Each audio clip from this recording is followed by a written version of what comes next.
اور یہ سامنے جو مقام پہاڑ دکھائی دے رہا ہے یہ ہے جبل روما۔ یہ وہ مقام ہے جہاں غزوہ احد کے دوران حضور اکرم صلی اللہ علیہ وآلہ وسلم نے 50 تیر اندازوں کو کھڑا کیا تھا۔ حضرت امیر حمزہ کی قبر ہے۔ آپ کو سید الشہداء اور شیر خدا کے القابات سے یاد کیا جاتا ہے۔ اور یہ ہے مسجد سید الشہداء۔ غزوہ احد میں شہید ہونے والے صحابہ کی یاد میں یہ مسجد تعمیر کی گئی تھی۔ اور یہ سامنے ہے جبل احد۔ یہ جبل احد کا وہ پہاڑ ہے جہاں پر غزوہ احد ہوئی تھی۔ جبل احد مدینہ منورہ کے شمال میں واقع ہے۔ السلام علیکم ورحمۃ اللہ وبرکاتہ۔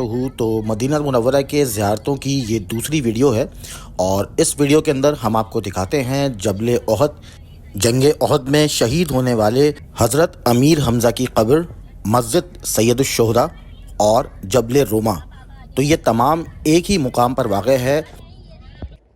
تو یہ جبل احد کے ساتھ واقع یہ میدان، اور اس میدان کے ساتھ ہی واقع ہے یہ مسجد، اور اسے مسجد سید الشہداء کے نام سے جانا جاتا ہے۔ اور یہ سامنے واقع ہے وہ مقام جہاں پر حضرت امیر حمزہ کی قبر واقع ہے، اور یہ بھی کہا جاتا ہے کہ دیگر جو 70 صحابہ ہیں ان کی قبریں بھی یہیں پر موجود ہیں۔ حضرت امیر حمزہ حضور اکرم صلی اللہ علیہ وآلہ وسلم کے چچا اور رضائی بھائی تھے۔ آپ نہایت دلیر اور بہادر تھے۔ آپ نے مدینہ منورہ میں ہجرت کی، جنگ بدر میں حصہ لیا اور خوب داد شجاعت حاصل کی۔ غزوہ احد میں جام شہادت نوش کیا۔ تو یہ حضرت امیر حمزہ کی قبر ہے۔ آپ کو سید الشہداء اور شیر خدا کے القابات سے یاد کیا جاتا ہے۔ شہادت کے وقت آپ کی عمر 57 برس تھی۔ روایت کے مطابق آپ کو نیزے سے شہید کیا اور ہندا نے آپ کا پیٹ چاک کر کے جگر نکالا اور چبایا۔ اور یہ سامنے جو مقام پہاڑ دکھائی دے رہا ہے یہ ہے جبل روما۔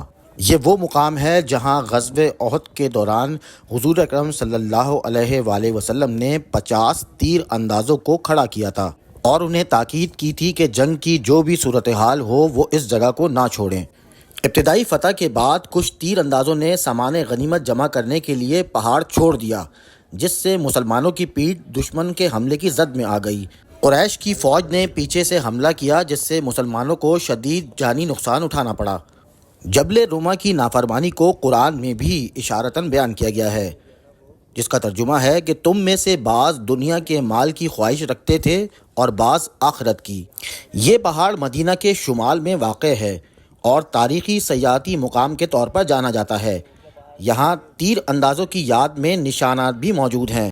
جبل روما کا واقعہ اسلامی تاریخ میں ایک عبرتناک درس کے طور پر یاد کیا جاتا ہے، جو وفاداری اور حکم پر استقامت کی اہمیت کو واضح کرتا ہے۔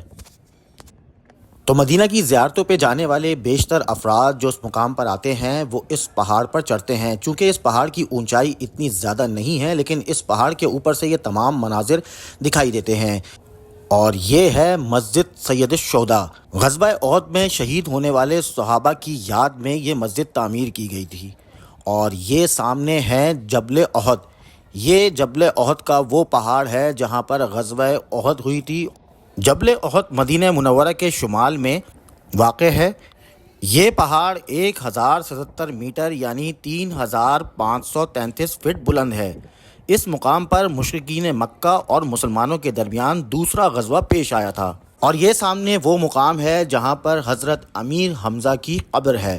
تو یہ جبل روما سے نظر آنے والے مناظر ہیں۔ تو بیشتر زائرین جو یہاں پر آتے ہیں وہ جبل روما کے اوپر بھی آتے ہیں۔ بہت سے لوگ یہاں پر نوافل بھی ادا کرتے ہیں۔ تو ہم اب اس پہاڑ سے نیچے کی جانب آئے، اور اب ہم جانے والے راستے کے اوپر ہیں۔ تو سامنے یہ جبل احد ہے جو دکھائی دے رہا ہے، اور انتہائی اہمیت کا حامل یہ پہاڑ ہے، اور اس کے ساتھ یہ پوری وادی ہے۔